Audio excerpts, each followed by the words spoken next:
Kita udah tahu bersama kalau yang namanya jam tayang itu makin lama pasti makin membaik. Sama halnya dengan TWS yang satu ini. Ini adalah GT T7 series, TWS terbaru yang dari GT yang ya bisa dibilang banyak banget improvementnya dibandingkan dengan seri-seri yang sebelumnya. Cuman ada beberapa hal yang memang rada ganjel aja di TWS ini, yang sebenarnya udah ada di seri sebelumnya tapi malah dihilangkan di seri yang satu ini. So, nggak usah panjang lebar lagi, langsung aja kita bahas TWS yang satu ini. Kalau kita lihat dari boxnya, ini sebenarnya sih ukurannya cukup gede, tapi pas kita buka, ternyata TWS-nya itu tidak sebayang dengan si boxnya itu sendiri. Karena ukurannya itu, menurut saya ini udah cukup kecil dan juga enak banget untuk digenggam dengan satu tangan. Bahkan kalau misalnya kalian itu mau masukin kantong pun ini bakalan sangat-sangat enak. Untuk isi pelengkapnya di sini ada kabel micro USB, kemudian ada juga buku manual dan juga ada silikon ear tips cadangan untuk ukuran yang berbeda. Nah, tadi kan saya sebutin kabel micro USB. Nah, itulah dia salah satu downside ataupun salah satu hal yang bikin ganjil aja dari si TWS GT T7 series ini, yaitu menggunakan micro USB. Padahal seri-seri sebelumnya itu mereka udah menggunakan USB Type-C seperti T1 dan juga T2 yang pernah saya review.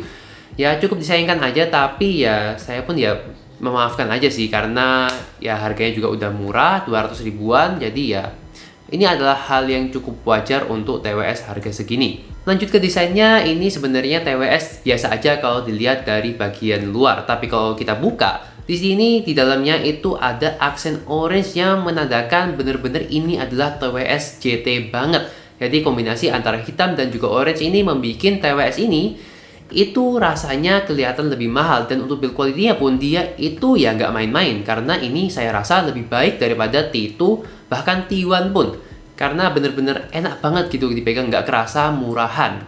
Ngomongin masalah baterai, dalam penggunaan saya pribadi GT T7 series ini bisa tembus sampai 4 jam lebih sekian gitu, pokoknya antara 4 jam sampai 5 jam. Saya pakai mayoritas untuk nonton film, nonton anime, dengerin musik di Apple Music, dan juga kadang-kadang buat Discordan bareng teman-teman. Dan waktu yang dibutuhkan untuk ngecas TWS ini dari habis sampai penuh itu sekitar ya kurang lebih 2 jam.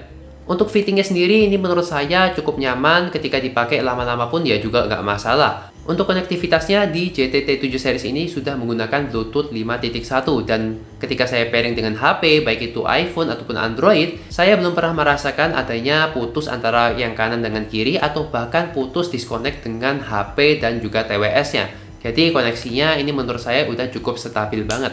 Dan untuk kualitas audio dari mikrofonnya GT T7 series ini silakan kalian dengerin sebagai berikut. Tes suara, ini adalah contoh audio dari mikrofonnya GT T7 TWS. Jadi seperti ini kualitas suaranya kalau misalnya dipakai buat nelpon dan juga chattingan online. Seperti apa suaranya silakan kalian nilai sendiri. Oke, sekarang kita ngomongin soal sound quality-nya. Untuk GT T7 series ini ya seperti TWS GT pada umumnya, dia lebih dominan ke bass-nya. Cuma di sini saya itu ngerasa kalau powernya itu rada sedikit kurang. Jadi kalau misalnya mau dengerin lagu dengan kencang, itu kita harus naikin volumenya sampai ke arah 70-80%. Itu baru kedengaran secara jelas. Kemudian untuk urusan detail dan juga clarity, ya menurut saya sih ini udah cukup oke. Sound stagingnya juga lumayan, nggak begitu luas banget lah ya, tapi separasinya ini menurut saya juga salah satu yang cukup oke lah ya, cukup lumayan antara kanan dan kiri separasi audionya. Buat kalian yang memang suka dengan karakter bass yang boomy, mungkin TWS ini bisa kalian pertimbangkan, mengingat harganya juga ya nggak begitu mahal-mahal banget lah, 200 ribuan untuk sebuah TWS dengan build quality yang cukup oke, magnetnya juga kuat banget, desainnya juga beda daripada TWS lainnya, dan untuk garansinya kalian bisa dapat garansi 2 tahun dari JT Indonesia. Ya lumayan banget lah kalau misalnya kita lihat overall package dari TWS ini. So mungkin sekian dulu aja untuk review singkat soal GT T7 series ini. Kalau misalnya kalian tertarik untuk membeli TWS ini, maka TWS ini akan di-launching di official store-nya JT Indonesia pada tanggal 15 Juni 2021. Tentunya bertepatan dengan tayangnya video ini, harusnya begitu. Anyways, thanks for watching. Buat kalian yang memang tertarik dengan konten yang saya berikan, jangan lupa di subscribe channelnya dan juga tinggalkan like di video ini. Kalau misalnya nggak suka, dislike aja, dan kita akan ketemu lagi di video yang lainnya. Jangan